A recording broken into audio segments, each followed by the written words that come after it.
안녕하세요. 경기도 교육감 예비후보 이종태입니다.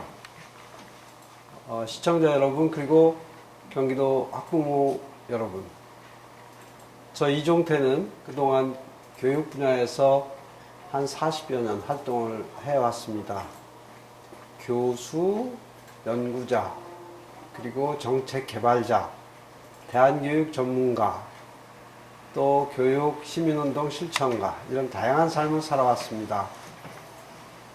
우리 교육에 대한 항상 가슴앓이를 해왔는데요. 왜 그러냐면 시대가 엄청나게 바뀌는데 우리 학교는 옛날 저희들이 학교 다닐 때하고 크게 차이가 없이 유지되고 있다는 생각 때문이었습니다. 그러다 보니까 요즘 아이들의 정서와 학교 문화가 자꾸만 거리가 멀어지죠. 그러다 보니까 학교 가기도 싫고, 또 많은 아이들이 스트레스를 받고, 아이들이 스트레스를 받으니까 선생님들도 힘들고, 점점 우리 학교가 인기가 떨어지고 신뢰가 낮아진다, 이런 문제의식이 있었습니다. 그래서 이런 학교를 어떻게 하면 좀 아이들도 좋고 선생님도 편하고 부모들도 믿고 맡길 수 있는 학교가 될 수 있을까, 이런 마음 때문에 여기 보듯이 저는 이제 학교를 좀 어떻게 하면 크게 바꿀까, 교육 대전환, 이런 말을 쓰고 있습니다. 제가 교육감이 되면 하루아침에 경기도 교육이 확 바뀌고 대한민국 교육이 확 바뀐다고 볼 수는 없죠.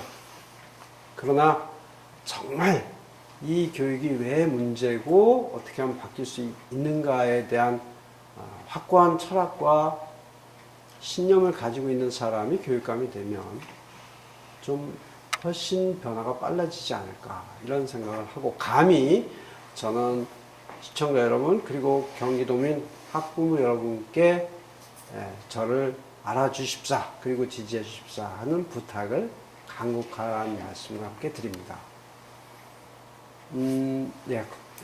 제가 교육감이 돼서 제일 하고 싶은 것은 우리 학교가 좀 더 아이들을 소중히 여겨야 되겠다. 아이들을 소중히 여긴다는 얘기는 뭐냐면, 지금까지 학급, 학교 학생 전체 이렇게 집단으로 보는 것이 아니라 아이 한 사람 한 사람을 소중하게 여기는, 이 얘기는요 공부와도 관련이 됩니다. 지금 아이들이 3호생부터 12호생, 아니 2호생까지 쭉 있잖아요. 발달 속도도 다르고 취미도 다르고 다 다릅니다. 근데 이 아이들 똑같은 책상에 앉혀놓고 똑같은 시간 같은 선생님이 가르치고선 똑같은 시험지로 테스트를 해요. 그러다 보니까 여기서 우열이 가려지는데, 이 우열을 우연히 생긴 것이 아니라 그 학생의 본래적인 능력으로 평가를 합니다. 성적이 높으면 우수한 학생, 성적이 낮으면 열등한 학생. 그렇지 않거든요. 지금 성적이 낮아도요, 좀 지나면 굉장히 좋아질 수 있어요. 이렇게 나중에 출발해도 좋아질 수 있고 더 잘할 수 있게 만드는 교육, 그러기 위해서는 한 사람 한 사람이 가진 특징을 잘 보살피고 이것을 최대한도로 발전할 수 있도록 해주는 교육이 필요합니다. 요즘 유행하는 말로 말하면 1:1 맞춤형 교육, 이렇게 얘기들을 하죠. 근데 이 말이 새로운 말은 아닙니다.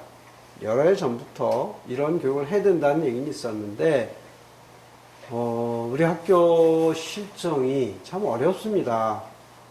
국가교육과정도 있고요, 교육청의 여러 가지 공문도 있고요, 또 중고등학교에서는 성적을 내가지고 석차를 매겨야 되는 법적, 제도적 장치도 있습니다.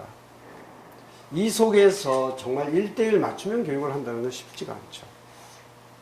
그러나 저는 지금 시대에 맞는 교육을 위해서는, 그리고 AI가 주도하는 미래 시대의 우리 아이들이 살아남기 위해서는 정말 그 아이 하나하나가 가진 고유한 특성을 어떻게 하면 최대로 발전하도록 할 것인가 하는 것을 무슨 희생을 무릅쓰고라도 우리 학교가, 교육청이, 국가가 해내야 되는 상황입니다. 저는 이것을 가장 강조하면서 추진하려고 하는데, 그것이 될 때 아이들 하나하나가 학교에서 소외되지 않고 또 수업 시간에 졸지 않고 해낼 수 있다고 생각합니다.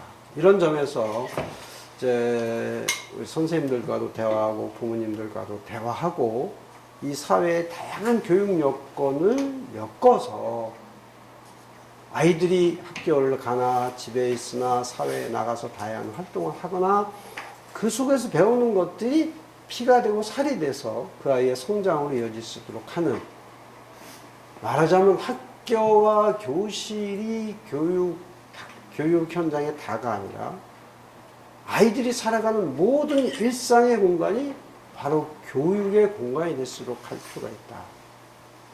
이거는 기존의 교육 개념을 완전히 뒤집는 생각일 수 있습니다. 물론 하루아침에 이게 다 완벽하게 실현될 수는 없죠. 점진적으로 갈 겁니다. 그래서 아이들이 학교를 좋아하고 공부를 좋아하다니 이거 말이 되나 이런 생각을 할 수도 있죠. 공부는 지겨운 거, 시험 보기 위해서 하는 것, 이렇게 고정관념이 돼 있습니다만은 많이 들으셨듯이 핀란드 같으면 시험이 부담이 안 되니까요, 아이들이 공부 자체에 흥미를 갖고 학교를 다닌다고 합니다. 우리도 그런 세상을 좀 만나야 되지 않을까요? 그래서 저는 학교의 개념, 공부의 개념, 시험의 개념을 바꿔야 된다는 생각을 하는데, 이런 이상이 조금이나마 정착이 되고 점점 확산될 수 있도록 하는 게 제 꿈이고 교육감이 되고 싶은 생각의 전부라고 생각합니다. 학부모 여러분, 매일 아이들이 학교 갔다 올 때 어깨가 축 늘어지고 또 지쳐서 더 이상 학교 가기 싫다, 공부하기 싫다. 근데 또 그 아이들을 내몰아서 학원을 보내야 되고 엄청난 사교육비를 써야 되는 이 현실, 어떻게 하면 바꿀 수 있을까요? 많은 사람들이 무망하다고 말씀들 하십니다. 그러나 할 수 있습니다. 어떻게? 학부모, 교사, 그리고 저 행정가가 함께 힘을 모으고, 이 힘이 사회의 인식을 바꾸고 이것이 정치권에 영향을 줘서 제도를 바꿔낼 수 있다면 저는 우리 학교의 현실도 바뀔 수 있다고 봅니다. 이게 바로 희망의 단초고 출발이라고 봅니다. 오늘은 여기까지 말씀드려도 되지 않을까 싶습니다. 앞으로 또 여러 경우에 구체적인 정책을 가지고 여러분께 다가가겠습니다.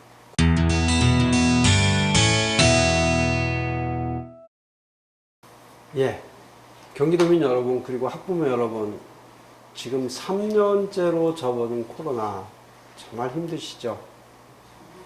저도 제발 좀 빨리 끝났으면 좋겠습니다. 매일 마스크 하고 다니는 것도 어렵고요. 그런데 부모님들 입장에서는 지금 제일 어려운 게 아이들이 학교를 제대로 갈 수가 없고, 가도 마스크를 써야 되고, 또 많은 기간 학교를 제대로 못 가고 수업을 제대로 못 하다 보니까 학습에서도 이렇게 많은 격차가 생겼다고 그러죠. 이 학습 격차를 해소하는 게 지금 현재 교육청이나 국가교육정책에서 굉장히 중요한 과제가 되어 있습니다. 이거 정말 신경 쓰겠습니다. 좀 더 많은 예산을 투여하고요. 그 다음에 보조 교사라든지 이런 학생들의 학습을 도울 수 있는 흔히 말하는 아주 특별한 대책을 좀 마련하겠습니다. 좀 있으면 결국 코로나 물러가고 오미크론도 물러갈 거라고 봅니다. 이런 희망을 가지고 사십시다. 특히 소상공인 여러분이 겪는 어려움, 저도 제 가까이에 소상공인이 있어서 너무 잘합니다. 조금만 더 참고 가십시다. 결코 하늘이 우리를 버리시지 않을 거라고 확신합니다. 우리 아이들과 함께 좀 더 밝은 내일을 위해서 좀 더 참고 견디고 이겨냅시다. 경기도민 여러분, 화이팅! 고맙습니다.